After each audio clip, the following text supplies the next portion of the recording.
بسم اللہ الرحمن الرحیم۔ شب جمعہ خزانوں سے بھرپور شب ہے اور یہ رات ہفتے کی تمام راتوں سے افضل ہے۔ اس رات کو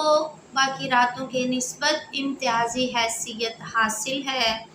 اور یہ وہ رات ہے کہ جو بندہ مومن کے لیے پروردگار عالم کی طرف سے بہترین ہدیہ اور تحفہ ہے۔ یہ شب تحائف پروردگار، شب دعا، شب مغفرت، شب بندگی، شب استغفار، یہ شب شہداء، شب مناجات، شب تلاوت قرآن، شب زیارت امام حسین، شب یاد امام زمان، شب یاد مرحومین اور شب استغفار ہے۔ رسول خدا صلی اللہ علیہ وآلہ وسلم اس شب کے بارے میں فرماتے ہیں کہ شب جمعہ پروردگار عالم اپنی رحمت سے 6 لاکھ ایسے مرحومین کو بخش دیتا ہے کہ جن پر جہنم کی آگ واجب ہو چکی ہوتی ہے۔ اور امام علی علیہ السلام فرماتے ہیں کہ اے لوگو، شب جمعہ کی حرمت اور فضیلت کو ہمیشہ یاد رکھو، اس سے کبھی غافل نہ ہونا۔ اس کی حرمت اور اس کی کرامت اور اس کی فضیلت کے لیے خود کو آمادہ کرو اور اس کی فضیلت کو خود سے دور نہ کرو۔ اور فرمایا کہ اگر کوئی ایسی جماعت ہے کہ جس پر پروردگار عالم نے عذاب کو مستحق کر دیا ہے، لیکن اگر وہ جماعت شب جمعہ پروردگار عالم کے سامنے توبہ و استغفار کرے، نادم ہو، گریہ کے ساتھ معافی مانگے، تو خداوند متعال اس شب کے صدقے میں ان کی تمام کوتاہیوں اور گناہوں کو معاف فرما دیں گے۔ اور پھر فرمایا کہ اگر سارا ہفتہ کسی بندہ مومن کی دعا قبول نہیں ہوتی ہے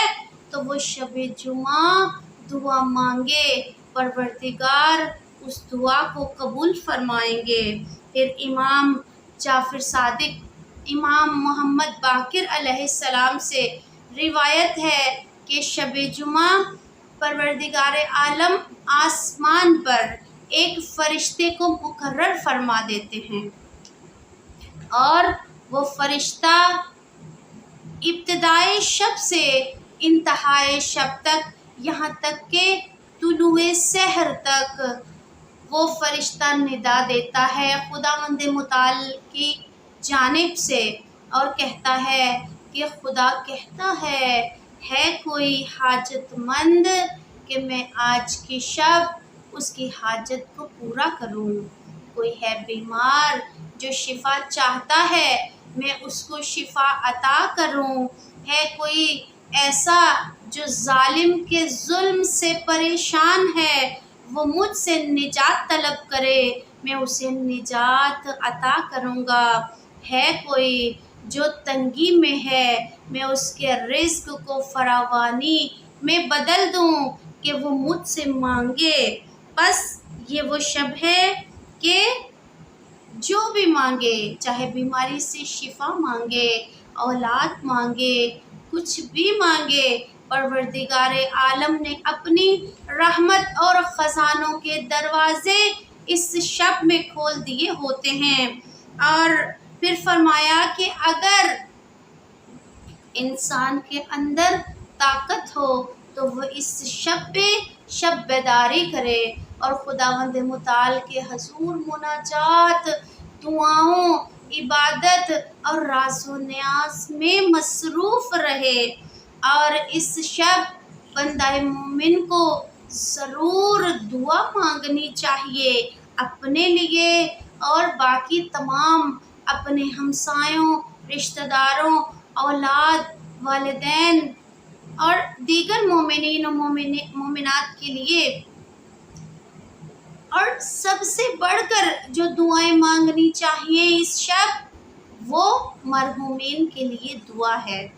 اور روایت میں ہے کہ مرحومین اس شب کو انتظار میں ہوتے ہیں۔ کس چیز کے انتظار میں ہوتے ہیں؟ کہ پروردگار عالم شب جمعہ مرحومین کو اجازت مرحمت فرماتے ہیں کہ جاؤ، رات کے ایک خاص پہر میں ان کے عذاب کو روک دیا جاتا ہے، اور خدا کی طرف سے ان کو حکم ملتا ہے کہ جاؤ اپنے زندہ لوگوں کے پاس، اپنے رشتہ داروں کے پاس، اولاد کے پاس، والدین کے پاس جو ابھی حیات ہیں، جا کے کوئی نیکی اکٹھی کر کے لے آؤ، کوئی ایصال ثواب لے کے آؤ، کہ جتنا تم وہاں سے لا سکو گے اتنا ہی تمہارے عذاب میں تخفیف کر دی جائے گی۔ بس وہ مرحومین آتے ہیں اور ہمارے گھر کی چھت پر یا دیوار پر یا دروازے پر یا کسی جگہ پر بھی بیٹھ کر ہمارا انتظار کرتے ہیں کہ کب کوئی ہمیں ایصال بھیجے، ہمیں کوئی فاتحہ بھیجے، کوئی صدقہ بھیجے، کوئی ہمارے لیے ہاتھوں کو اٹھا کے دعا کر دے تاکہ یہ ہمارے کام آ جائے۔ اور جب وہ مانگتے رہتے ہیں، اگر تو کسی کو مل جاتا ہے تو وہ خوشی خوشی واپس لوٹ جاتے ہیں، لیکن اکثر ایسے ہوتے ہیں کہ جو صبح تک کھڑے رہتے ہیں لیکن اس کے بعد مایوس ہو جاتے ہیں۔ اسی طرح ایک روایت میں بھی ملتا ہے کہ رسول خدا صلی اللہ علیہ وآلہ وسلم صبح جمعہ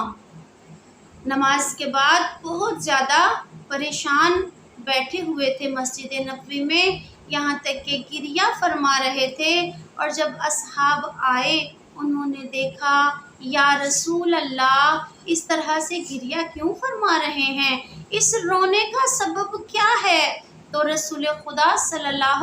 علیہ وآلہ وسلم نے فرمایا کہ تمہارے مرحومین نے مجھے رلا دیا ہے۔ اب اصحاب پریشان ہوئے، یا رسول اللہ ہمارے مرحومین نے آپ کو کیسے رلا دیا ہے؟ اس وقت رسول خدا صلی اللہ علیہ وآلہ وسلم نے فرمایا کہ میرے اصحاب، رات کو جب تم اپنے نرم بستر پر آرام کر رہے تھے تو تمہاری ماں، تمہارا باپ، تمہارے مرحومین دروازے پر چھوٹے سے ہدیے کے لیے تمہارا انتظار کر رہے تھے، اور پکار پکار کے تمہیں بار بار یہی کہتے تھے کہ اے میرے بیٹے، کل تک میں بھی اسی طرح غافل تھا، میں بھی اسی طرح غافل تھی، لیکن آج میں تمہاری محتاج ہوں۔ عزیزان، یہ وہ مرحومین کہ جنہوں نے ہمیں پالا ہوتا ہے، ہمارے لیے قربانیاں دی ہوتی ہیں، وہ ہستیاں جو بزرگ ترین، اعلیٰ ترین ہستیاں ہماری زندگی کی، اگر وہ زندگی میں ہمیں دعا دیں تو وہ لگتی ہے، اور اگر مرنے کے بعد بھی ہم ان کے لیے ایصال بھیجتے رہیں تو وہ ہمارے لیے دعائیں برابر بھیجتے رہتے ہیں۔ یہ ان کی دعا ہے کہ جو ہمیں ہمیشہ لگتی ہے۔ بس ہمیں ضرور بالضرور اپنے مرحومین کو ہر روز کم از کم یاد کرنا چاہیے، اور چھوٹے سے چھوٹا یا جتنی حیثیت ہے، توفیق ہے، جتنا وقت ہے، اس کے مطابق ہدیہ بھیجنا چاہیے۔ اور یہ ضروری نہیں کہ ہم بہت زیادہ ہدیہ بھیجیں، اگر آپ تلاوت کر سکتے ہیں، بندہ مومن جس حد تک بھی صرف ایک سورہ فاتحہ اور 3 مرتبہ کل کی تلاوت کر دے، یہی ان کو بھیج دے، تو یہ صرف ان کے گناہوں کی معافی کے لیے کافی نہیں ہے، بلکہ ان کے ارد گرد کے ہمسائے جو قبرستان میں ہیں یا پورے قبرستان کے عذاب کو معاف کروانے کے لیے کافی ہے۔ خدا کا کلام اس کو کیا سمجھتے ہیں؟ پروردگار عالم کا کلام وہ ہے کہ جس میں بہت اثر ہے۔ اگر اتنا بھی ٹائم نہیں کہ ایک سورہ فاتحہ یا 3 کل پڑھ سکیں تو کم از کم 5 مرتبہ صلوات پڑھ کے شب جمعہ، کم از کم شب جمعہ ضرور مرحومین کو ہدیہ کرنا چاہیے۔ اور مرحومین کے لیے اس کے علاوہ جو اعمال ہیں کوشش کرنی چاہیے کہ وہ ضرور انجام دیں۔ سورہ یاسین، سورہ واقعہ، سورہ ملک، چاروں کل، اور کم از کم ایک تسبیح درود۔ جو سب سے زیادہ فضیلت ہے شب جمعہ وہ تسبیح درود کی ہے۔ جس قدر ممکن ہو محمد و آل محمد پر درود بھیجا جائے اور وہ ہدیہ کیا جائے امام زمانہ کی سلامتی کے لیے، اور اس کے بعد ایک تسبیح مرحومین کے لیے، یا باری باری تمام مرحومین کا نام لے کر یا تمام معصومین کا نام لے کر اگر ہدیہ کیا جائے تو اس سے آپ کی اپنی زندگی پر بھی بہت اثر پڑتا ہے، دعائیں مستجاب ہوتی ہیں، رزق میں اضافہ ہوتا ہے، گھر سے نحوستوں بلاؤں بیماریوں کی دوری کا سبب بنتا ہے،